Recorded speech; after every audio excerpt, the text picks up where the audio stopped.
আসসালামু আলাইকুম প্রিয় দর্শক, সাবধান সাবধান সাবধান। আর মাত্র 2 দিন বাকি আছে জাতীয় সংসদ নির্বাচনের।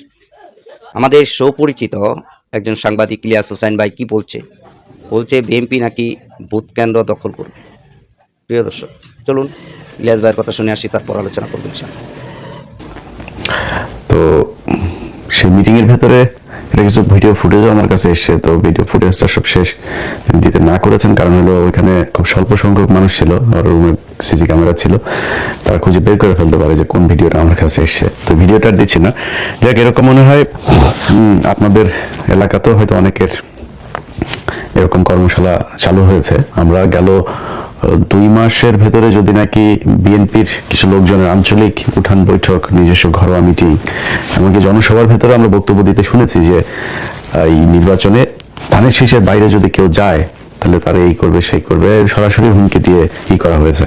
আবার হিন্দু ভোটারদের বাড়িতে গিয়ে আপনার দেখলাম তাদেরকে হুমকি দেওয়া হচ্ছে যে তোরা তো আওয়ামী লীগ করতি, তোরা ভোট কেন্দ্রে যাওয়ার দরকার নেই, আর ভোট কেন্দ্রে গেলেই সামনে এসে তারপরে দিতে হবে, ভোট দেওয়া লাগবে, সিল মারা লাগবে, এরকম নানান ধরনের হুমকি টুমকি দিচ্ছে। আওয়ামী লীগের লোকজনকেও এরকম হুমকি ধমকি দিচ্ছেন।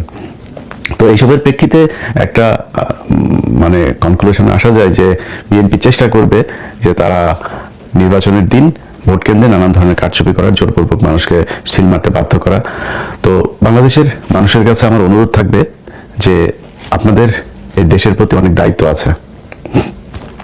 ধরেন আপনি আমেরিকাতে যদি বা পশ্চিমা যেসব দেশের আপনারা অনেক ভিডিওতে সুন্দর সুন্দর শহর দেখেন, এখানে মানুষ অনেক দায়িত্ব পালন করে তার হাতে। যেমন আমি নিজেও ঢাকা শহরে যখন ছিলাম, পানির বোতল দিয়ে পানি খেয়ে ধরেন পানি শেষ হয়েছে, সেটারে ফুটবলের মতো লাথি মেরে আরেকদিকে ফেলে দিয়েছে, চকলেটের খোসা, সিগারেট, এইসব। তো এটা খুবই সহজ একটা জিনিস, হাতের কাগজ, বিশেষ করে পলিথিন জাতীয় যেসব জিনিস আছে সেগুলো আমরা কিছুই মনে করতাম না, চিপসের প্যাকেট। তো এটা এখানকার পশ্চিমা দেশে যেখানে সুন্দর সুন্দর শহর দেখেন, দেশ দেখেন, তারা এটা করে না।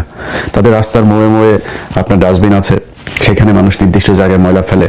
মানুষ ইচ্ছা করেও মানে এই আশেপাশে মন চাইলেই কোনো জায়গায় আপনার কাগজ ফেলে দিল, পলিথিন ফেলে দিল, পানির বোতল ফেললো, এটা তারা কখনোই করে না। এটা যদি কেউ করেও সেটা তার দিকে এমন ভাবে তাকানো হয় যে এটা খুব মানে চিড়িয়াখানার একটা বাদর, তার দিকে মানুষ তাকিয়ে আছে। সো আপনাদের অনেক দায়িত্ব আছে। আপনার এই দেশ যদি আপনার এই যে বর্ষার সময় পানি বন্দী হয়, আপনার নিজের ফেলা কাগজ, আপনার নিজের ফেলা পলিথিন, আপনার নিজের ফেলা চিপসের প্যাকেট, বোতল, এগুলো গিয়ে তারপরে ম্যানহোলের ঢাকনা বন্ধ হয়, তারপরে পাইপ বন্ধ হয়ে সেখানে আপনার পানি আটকায়। সো এগুলো আপনাদের নিজেদের কিছু কাজ করতে হবে। এইবার বাংলাদেশের একটা বিশেষ পরিস্থিতিতে এই নির্বাচনটা হচ্ছে। আপনারা যারা ভোটার আছেন তাদের সবাইকে ভোট দিতে যেতে হবে। অনেক কাজ থাকলেও আপনার কেউ যদি মনে করেন না আমি না গেলে সমস্যা কি, আরেকজন যাবে, আরেকজনও তো সেটা মনে করতে পারে যে সে না গেলে সমস্যা কি, আরেকজন যেতে পারে। সো এই জিনিসটা আপনারা করবেন না, সবাই ভোট দিতে যাবেন। এবং ভোট দিতে গিয়ে সেখানে যদি নাকি আপনাকে জোরপূর্বক কোনো কথাবার্তা কেউ যদি বলে, কোনো কিছু করাতে চায়, আশপাশে সাংবাদিক থাকবে, মিডিয়া কর্মী থাকবে, আপনার নিজের ফোন আছে, আপনি নিজের ফোনটা তাকে ধরবেন। আপনাদের প্রতিটি মানুষকে এক একজন সাংবাদিকের ভূমিকা পালন করতে হবে। যে এখানে কেউ আপনাকে ডেকে এনে তারপর বললো এই যে আপনার ভোটার আইডি কার্ড দেন, আপনার দেন, আপনার নাম্বার নিয়ে গেল, বা আপনার বললো যে আমার সামনে ভোট দাও বা এই মার্কায় ভোট দাও। কোনো দলকে, আমি কোনো বিশেষ দলের পক্ষে বলছি না, কোনো দলকে আর কোনো দলের প্রার্থী, সেটা জামাতের কোনো প্রার্থীও যদি হয় তাকে ধরবেন, তাকে ধরে সেগুলোই করবেন। আচ্ছা, নির্বাচনের দিন আমার যেই ইমেলটা আপনাদের কাছে আছে 15 minutes BD, আমি স্পেলিং করি, আপনার 15minutesbd@gmail.com, 15minutesbd.com @gmail.com। এখানে আপনারা গুরুত্বপূর্ণ ভিডিও নির্বাচনের দিন পাঠাতে পারবেন। আপনাদের পাঠানো ভিডিওগুলো আমরা প্রচার করব। সো সবাই ওই দিন নিজেদের চোখ কান খোলা রাখবেন, নিজের ফোনটা হাতে রাখবেন, কোনো কিছু ঘটলেই সেগুলো ভিডিও ধারণ করবেন। যে কোনো অনিয়ম কারচুপি যে দলই করতে চাক সেটা আপনারা আমাদেরকে পাঠাবেন। এখন বিএনপিকে কিছু জিনিস বলি। ধরেন বিএনপির যেই আচার আচরণ, এটার সাথে 2018 সালের যে নির্বাচন সেটার কিছুটা মিল পাওয়া যায়।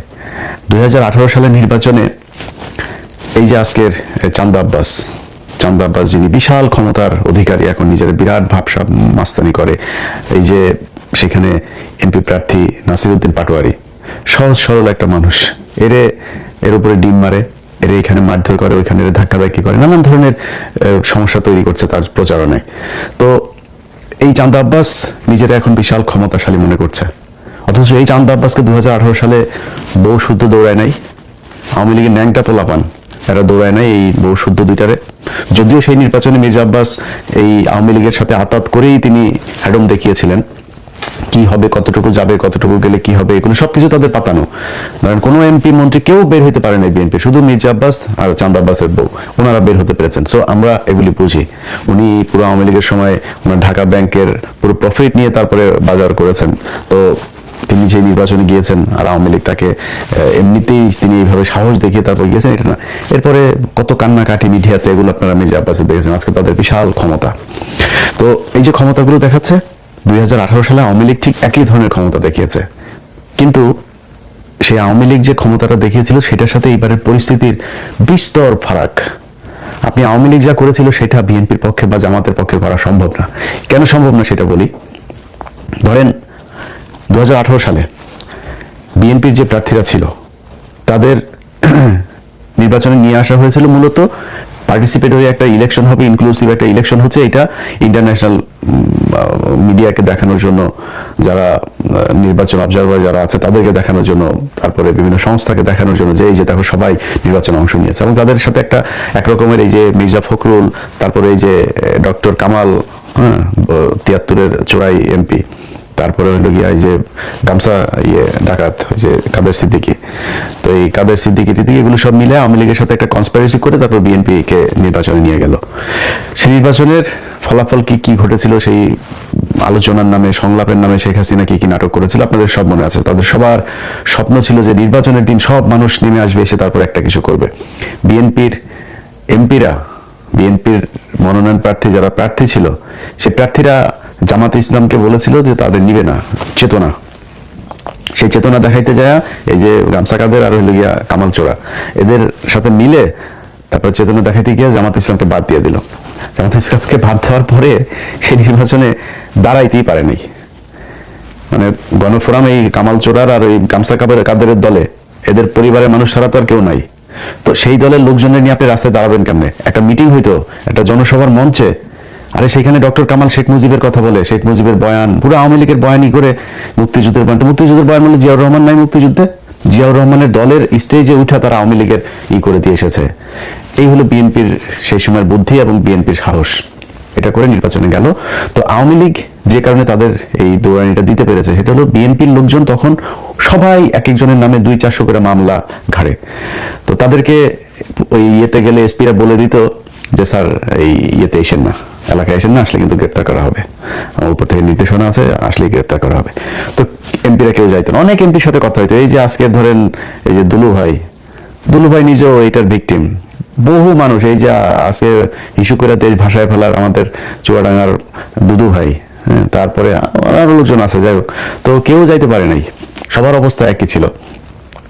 এখন ওই সময়ের পুলিশ আপনারে মামলার জন্য খুঁজছে। ওই সময় আওয়ামী লীগ ভয়ঙ্কর রূপে, আপনি জানেন যে 18 আগে কি ছিল, পরেও আওয়ামী লীগই আসবে, মানে ক্ষীণ একটা আশা নিয়ে নির্বাচনে গিয়েছিল, যে কারণে আওয়ামী লীগ যে আবার আসবে, এবং আওয়ামী লীগের লোকজনও থ্রেট করছে যে নির্বাচনের পরে কিন্তু তোরে দেখাবো, খেলাবো ইচ্ছা মতো। তো এই ভয়ে তারা তার বের হতে পারে নাই। এখন এবারের প্রেক্ষাপটটা আপনাদেরকে বলি। এবারের প্রেক্ষাপট হচ্ছে জামাত ইসলামের কারো নামে মামলা নাই, শেখ হাসিনা ক্ষমতায় নাই, তারপরে আপনার এলাকার যে প্রশাসন, সেই প্রশাসন আপনারা কোনো চাপ দেয় না যে স্যার এলাকায় থাকা যাবে না, এলাকা থেকে বের হয়ে যান, সেই চাপও নাই। সেনাবাহিনীর গুটি কয়েক তারা খুবই কোণঠাসা একটা পক্ষ ডিজিএফআই, তারা চাচ্ছে যে নির্বাচনে একটা কারচুপি করানোর জন্য। কিন্তু একদম মূল সেনাবাহিনীর যারা আছে, বিশেষ করে মধ্যম সারির অফিসার থেকে নিচের সৈনিক যারা আছেন, এদেরকে দিয়ে আকাম কুকাম আর করানো যাবে না। আমার বিশ্বাস এখন পর্যন্ত সোফার, আমি সেনাবাহিনীকে নিয়ে নির্বাচনের পরে হয়তো একটা ভিডিও করব, এখনই কোনো মন্তব্য করছি না। তো সোফার এখন পর্যন্ত সেনাবাহিনীর আচার আচরণ যা আছে ভালোই মনে হচ্ছে। তো এই সেনাবাহিনী যদি চায়ও, মনে করেন সেনাবাহিনী 2018-24-এর মতো আওয়ামী লীগকে যেভাবে পাহারা দিয়েছে সেভাবে আপনাদেরকে পাহারা দিয়ে একটা নির্বাচন করাই দিবে, এটা এবার আর সম্ভব না। ওই জায়গায় সেনাবাহিনী যাইতে পারবে না, যাইতে দেওয়া হবে না সেনাবাহিনীকে। সো সেনাবাহিনী এই যেই অবস্থানে আছে, এই অবস্থানে থাকলে, পুলিশ যে অবস্থানে আছে সেই অবস্থানে থাকলে মানে থাকতে হবে। এরপরে আপনার এলাকার লোকজন নিয়ে আপনি মারামারি কটুক জামাত ইসলামের সাথে করতে পারবেন, বা জামাত ইসলাম চাইলে বিএনপির সাথে মারামারি কটুক করতে পারবে। তো হুমকিটা যেহেতু বিএনপির দিক থেকে এসছে, সেই কারণে আমি জামাতকে এখানে দ্বিতীয় পক্ষ হিসাবে নিচ্ছি। বিএনপিকে মাথায় রাখতে হবে 2000 সম্ভবত 21 না 22 সালে বোধহয় না সরি 23 সালে বোধহয়, ওই যে ঢাকাতে আপনার হলো একটা জনসভা হলো বিএনপির 10ই ডিসেম্বরের যে জনসভা, সেই জনসভাতে বিএনপিরে নিয়া কিভাবে হাসিনা ফুটবলটা খেললো, এই যে হারুন তারপরে বিপ্লব এরা এখানে দিবে না ওইখানে দিবে, শেষে নিয়ে গরুর হাটে দিয়েছে, মনে আছে আপনাদের? ডিসেম্বরের 10 তারিখে নিয়ে আপনার গরুর হাটে নিয়ে এরপরে তাদেরকে সেই মিটিং করাইলো। একটা ককটেল মারার পরে মির্জা ফখরুল আপনার না দিয়া, ঘোষণা না দিয়া স্টেজ থেকে নেমে দৌড় দিয়েছিল, আবার দৌড় দিয়ে এসে তারপরে আবার আগামীকাল পরশুদিন আবার ফের হরতাল হবে, অবরোধ হবে, কি ছিল কর্মসূচি দিয়ে দৌড়। একটাও দাঁড়ায় নাই, না দাঁড়ায় তো লাভ হয় নাই, সবার নামে কিন্তু মামলা ঠিকই হয়েছে। নিজেরা যা এই রাজারবাগ পুলিশ লাইন হাসপাতালে গিয়ে ভর্তি হয়েছে, পুলিশ ভর্তি হয়ে সেগুলো নিয়েও মামলা হয়েছে। রাজারবাগ থেকে আপনার আওয়ামী লীগের লোকজনের দিয়ে গোয়েন্দা সংস্থা বিচারপতির হামলা করলো, সেটার নিয়েও মামলা। সো এই যে মামলাগুলো খেয়েছেন, মামলা কিন্তু খেতে হয়েছে, কিন্তু কি হয়েছে, দৌড়ে তারপরে পালাইলেন, কিছু না করেই মামলা খেলেন। একটা ককটেল, তাও বহু দূরে, মঞ্চের থেকে বহু দূরে এক ককটেল ফুটার পরে সব জামা কাপড় জাঙ্গা টাঙ্গা খুলে দৌড়। এটা কিন্তু বিএনপি। এত ভাব মারার কিছু নাই, একটা বালুর ট্রাক সরাইতে পারেন নাই। খালেদা জিয়া যেদিন জেলে যায় সেই দিন 5 জন মানুষ রাস্তায় নামতে পারেন নাই। আজকে লক্ষ লক্ষ মানুষ নিয়ে এই যে ভাবসাব মারেন না, নির্বাচনে ফেল করেন, ওই কুমিল্লায় হাসনাতের আসনে যান, মঞ্জুর কাছে যা জিজ্ঞেস করেন পৃথিবীটা কেমন, বুঝছেন? তো ওই ক্ষুধার রাজ্যে পৃথিবী যেমন গদ্যময় থাকে না, মঞ্জুর রাজ্যে পৃথিবীটা এমন গদ্যময় অবস্থা, কেউ নাই আশপাশে। অথচ মনোনয়ন পাওয়ার পরে বাড়ি ঘরে সারাদিন রমরমা অবস্থা, হাজার হাজার মানুষ মঞ্জুর ছেলেরে নিয়ে ভর্তি করায় দিয়ে আসে রিহাবে, পাগল হয়ে গিয়েছে। তো তাদের কাছে যা জিজ্ঞেস করেন নেতাকর্মীরা কিরকম। এটা বাংলাদেশের মানুষের স্বভাব চরিত্র। যখন আপনার অবস্থা ভালো থাকবে আপনার পিছিয়ে পিছিয়ে দৌড়াবে ইচ্ছা মতো, অবস্থা ভালো থাকবে না তখন আর পিছনে কারোর পাবে না। ঠিক একই অবস্থা আপনাদের সামনেও হইতে পারে কিন্তু, হ্যাঁ। সো পিছনের দিকে একটু খেয়াল রেখে তারপরে সামনের পদক্ষেপ নিয়েন, তাইলে খুব সুবিধা হবে।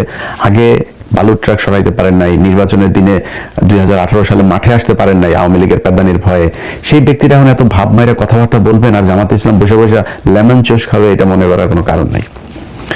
আওয়ামী লীগে এই জামাতে ইসলামকে আপনার করতে হলে যেই পরিমাণে শক্তি আপনার প্রয়োজন, ওই পরিমাণের শক্তি আপনার নাই। জামাতে আপনাদের এটার পরে জামাতের এক ক্যান্ডিডেটের সাথে কথা হচ্ছিল, দীর্ঘদিন জেল খেটেছেন সেই ক্যান্ডিডেট, তারপরে তাদেরকে নোয়ানো জানি। তো আমি তারা বলার পরে ভাই আমরা বলতেছে যে ইলিয়াস ভাই আপনি টেনশন করেন না, পাশার চামড়া লাল করে দেওয়া হবে এবার যদি ভোট কেন্দ্রে কেউ আকাম কুকাম করতে আসে।